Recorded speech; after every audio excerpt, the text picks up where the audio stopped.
Smo hribovska družinska kmetija Popič v Radušah pri Slovenj Gradcu iz Slovenije. Rjave krave imajo na naši kmetiji že dolgoletno tradicijo. Redimo 65 krav moznic ter plemenske telice za remont in prodajo. Poprečna prereja je več kot 9000 kg mleka z 4,5 maščobe in 3,85% beljakovin.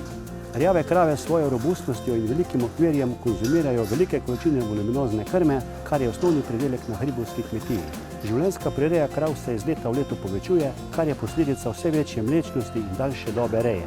To lahko dosežemo samo s kravami rjave pasme, ki so superiorne v nogah in imajo zdravo in funkcionalno vime. So prilagodljive načinu reje in so mirnega temperamenta. Rjave krave imajo idealno razmerje med telesno maso in življenjsko prerejo. Zato s prepričanjem lahko rečemo, rjava je ta prava. Rjava je ta prava.